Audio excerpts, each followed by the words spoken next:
मोर प्रिय श्रद्धेय छात्र छात्री आमर गोटे कवितार कवि परिचय एवं तार आभिमुख्य विषय इतिपूर्वर आलोचना कर सारी वास्तव में यही वर्ष कोविड महामारी को दृष्टि रखी आमर सिलेबस से कविताटी को काटी दि जाइछि एवं से चंपावती राजकन्यार स्वप्न कविताटी को आमर सिलेबस बाद दि जाइछि सेतिपई मु भाबुची से कवितार कवि परिचय आम जेहेतु आगु आलोचना कर सारीचु तेणु तार से कवितार पृष्ठभूमि विषय आम पर समय सुविधा देखि आलोचना करवा कारण ता होछि गोटे बहुत सुंदर कविता किंतु प्रथम रे आम सिलेबस रे जो सब कविता अच्छी बा प्रबंध अच्छी ताकू आम प्रथम सारीदेवा तेणु मु गोटे नुआ विषय भीतर को प्रवेश करुच्ची एवं गोटे नूतन कविता से कवितार शीर्षक होउछि साबरमतीर महामानवर चरण तले आउ एई कविताटी को लिखिछंती कवि गोदावरीश महापात्र पिला माने तमे निश्चित भाव रे वर्तमान जानी सारिथिबो जे महामानव किए कारण समग्र भारतवर्ष कहीं समग्र विश्व रे महामानव कहले आमे आखि आगरे नाची उठे महात्मा गांधी प्रतिच्छवि महात्मा गांधी कर्म महात्मा गांधी करि जाइथिबा आमर प्रति तांकर उत्सर्ग तांकर त्याग तेणु कवि गोदावरीश महापात्र महात्मा गांधी को नहीं गोटे अति सुंदर कविता एठी रचना करिसंती एवं तार नाम मध्य देइसंती साबरमतीर महामानवर चरण तले आमे जानू जे महात्मा गांधी जड़े स्वाधीनता संग्रामी नुहंती से जड़े साधु गोटे सन्यासी भली जीवन यापन करुथिले आमर हिंदू संस्कृतिर सनातन संस्कृतिर श्रेष्ठ पुस्तक श्रीमद् भगवत गीता को से तांकर जीवन रे अंगे अंगे अनुसरण करुथिले अनुकरण मध्य करुथिले एवं ताकू कर्म रे मध्य से देखे जाइछंती तेणु एठी कवि अति सुंदर भाव रे महात्मा गांधी जीवनी एवं महात्मा गांधी त्याग तथा महात्मा गांधी तांकर पाखरे जो प्रतिभा थिला बा महात्मा गांधी लोकमानकर पाखरे किभली भाव रे गोटे देवता हिसाब रे परिगणित होउथिले ताकू से अति चमत्कार भाव रे एठारे वर्णना करछंती प्रथम रे ए कवितार विषय वस्तु को जीवा पूर्व आमे देखिबा जे कवितार कविंकर सम्यक परिचय एवं तांकर कृतिर सम्यक परिचय विषय कारण ओडिया साहित्य रे आमे जे कोनोसी विषय को प्रवेश करिवार पूर्व सेई विषय को रचना करिथिबा साहित्यिकंकर विषय रे जानिबा एवं तांकर कृति विषय अवगत हेबा सबुठारु श्रेष्ठ कार्य अटे अन्य विषय मानकर से भली न थाए आमे जे कोनोसी विषय अन्य विषय सब पढ़ू सीधा सड़क भाव में आम विषय भीतर को प्रवेश कर जाऊ किंतु से एमआईएल हो बा ओडिया ऑप्शनल हो आम विषय भीतर को प्रवेश करिवार पूर्व कवि बा लेखक बा गाल्पिक बा उपन्यासक विषय जदि जानिबा नाही तेबे सही कविताटी संपूर्ण हो पारे नाही एवं आमर परीक्षा रे मध्य जो 1 मार्क एवं 2 मार्क के ऑब्जेक्टिव क्वेश्चन पड़े सही प्रश्न उत्तर लिखिबा पूर्व निश्चित भाव रे तार लेखा एवं लेखकर नाम आमको लिखिबा पाई पड़े एवं सेहिथिपाई आमे विषय को प्रवेश करिवार पूर्व से विषयर रचयितांकर विषय जानिबा संपूर्ण भाव रे जरूरी होते तेणु आसंतु आमे जानिबा जे कवि गोदावरीश महापात्र किए एवं तांकर सम्यक जीवनी कौन वास्तव रे आमे गोपबंधु दास को समस्ते जानो एवं गोपबंधु दास गोटे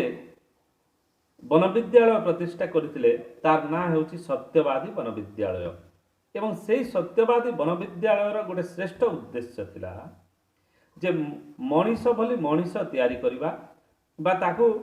सेई समय रे मैन मेड फैक्टरी बा मनीष तैयारी कारखाना हिसाब रे मध्य परिगणित करा जाउ थिला एवं सेई ठारू आमर स्वाधीनता संग्राम हो बा ओडिया साहित्य को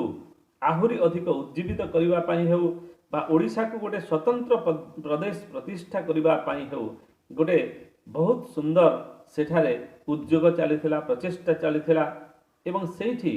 अनेक साहित्यिक जोगजन्मा पुरुष माने जोगजन्मा महापुरुष माने सेठी निजर प्रतिभा को प्रतिभात करि पारुथिले एवं सेमानक मध्यरु कवि गोदावरीश महापात्र होउछंती जने अन्यतम श्रेष्ठ साहित्यिक। 1898 मसीहारे पुरी जिल्लार बाणपुर अंतर्गत कुमारंग शासन जन्म होता। से सत्यवादी वन विद्यालय जड़े छात्र थे, अर्थात सत्यवादी वन विद्यालय से प्रथमे पाठ पढ़ुले। सत्यवादी गोष्ठीर साहित्य प्रवृत्ति रचनावली रे प्रति पंक्ति प्रति धाड़ी रे स्पष्ट भाव में परिलक्षित होगा अनुमेय हुए। तांकु सत्यवादी गोष्ठीर शेष प्रतिध्वनि भाव में गणना करा जाए, अर्थात जो सत्यवादी साहित्य साधक माने थिले सही साहित्य साधक मानक पाखरे से प्रथम विद्या ग्रहण करथिले एवं परे परे सही साहित्यिक मानक द्वारा अनुप्राणित होई से निजे जने साहित्यिक पालटी जाइथिले एवं आमको से तांकर अनेक कविता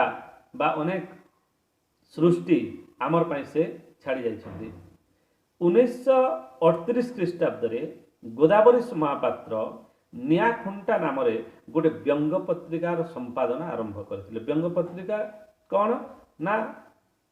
से समय मुख्यतः आमर समग्र भारत वर्ष रे जो सब कार्यकलाप चलीथिला से स्वाधीनतार आंदोलन हो बा अन्याय विरुद्ध रे अत्याचार विरुद्ध रे आंदोलन हो ताकू नहीं केवल संग्रामी माने जे संग्राम करुथिले ता नहे, साहित्य मध्य से संग्राम रे गोटे गुरुत्वपूर्ण भूमिका ग्रहण करिथिला एवं विभिन्न साहित्यिक माने सेमानकर साहित्य माध्यम रे से विभिन्न प्रकार आंदोलन को जारी रखिथिले। तेणु गोटे व्यंग पत्रिका जार ना होची नियाखुंटा, तमे ना रो जानि पारथिबो से पत्रिकार ना हिथिला नियाखुंटा एवं सेही नियाखुंटा माध्यम रे समाज रो विभिन्न वर्ग को से अन्याय हो अत्याचारी हो शोषक गोष्ठी हो सेमानकर विरुद्ध रे सेठी विशुद्गार करा जाउथिला। एही पत्रिका माध्यम रे प्रकाशित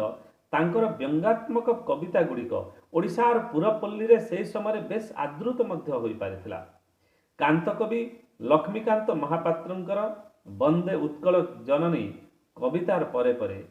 गोदावरीश महापात्र लिखिथिबा उठकंकाल कविताटी ओडिशार जनमानस रे स्वदेश प्रीति जागृत करिवारे आह्वान सृष्टि करिछि। तेणु उठकंकाल होछि गोटे देशप्रेममूलक कविता एवं सेही कविताटी एवं मध्य ओडिशार घरे घरे परिचित एवं यही प्रसिद्ध कवितार रचयिता होउछन्ति कवि गोदावरीश महापात्र। तांक द्वारा रचना करा जायथिबा केतोटी प्रसिद्ध कविता पुस्तक हेउछि प्रभात कुसुम, हे मोर कलम जहाँकि 1951 मसीह से रचना करथिले, हांडीशाଳର विप्लव 1952 मसीह रचना करथिले, 1958 मसीह कंटा और फूल नामक कविता पुस्तक से रचना करथिबा बेले 1961 मसीह तांकर सर्वश्रेष्ठ प्रसिद्ध कविता पुस्तक उठकंकाल से रचना करथिले एवं ओडिशा रे जने कालजयी साहित्य साधक भाव में से सुपरिचित होइथिले। वर्तमान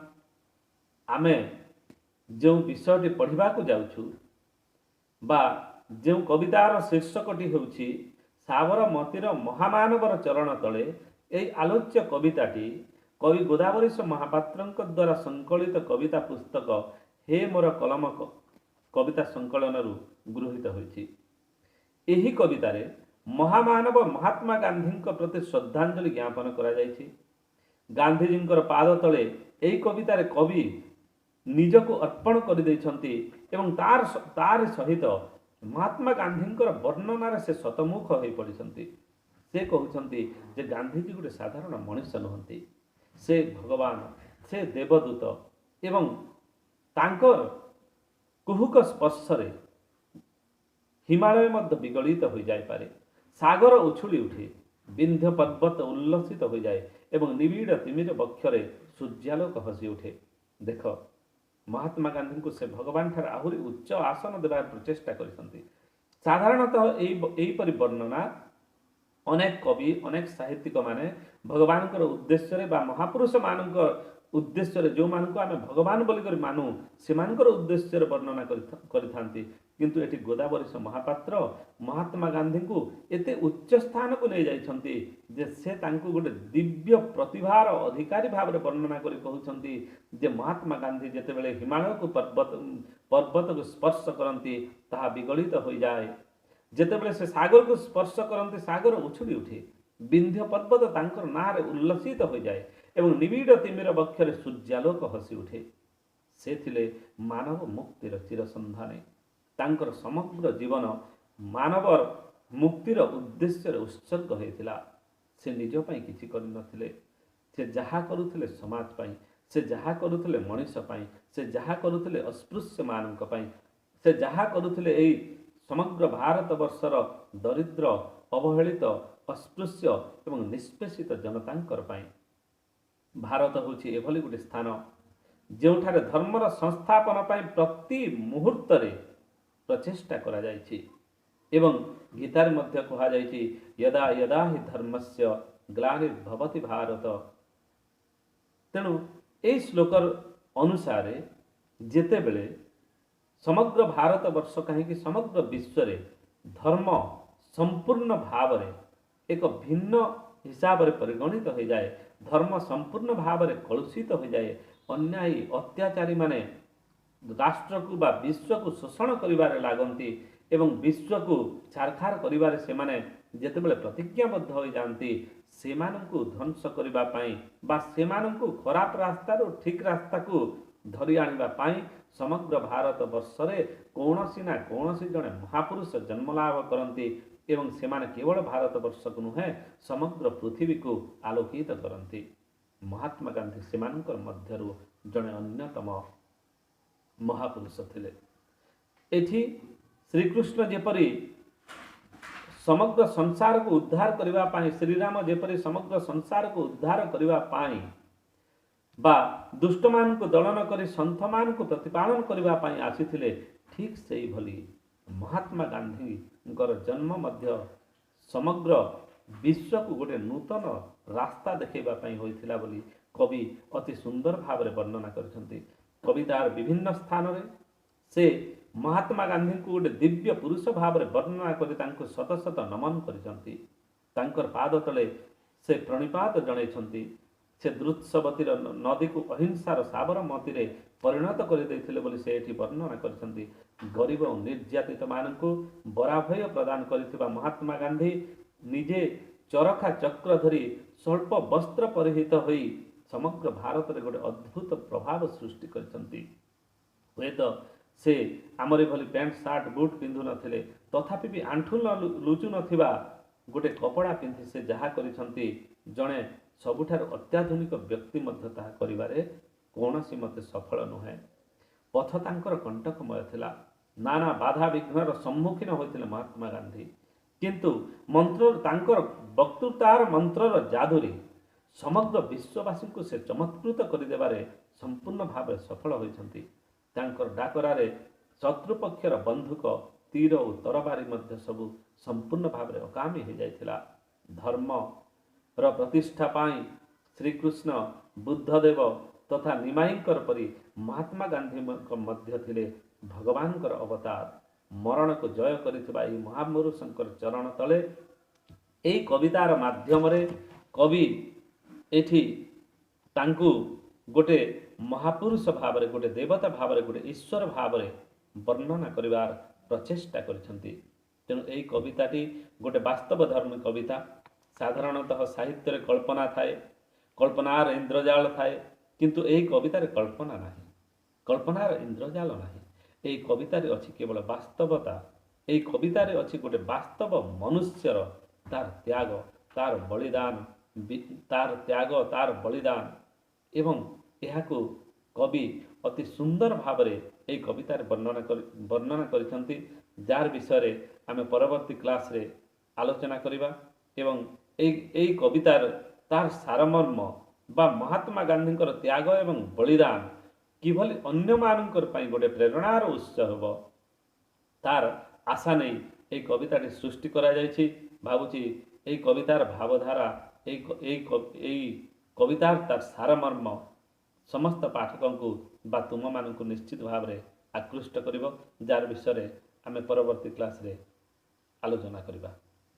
ଧନ୍ୟବାଦ।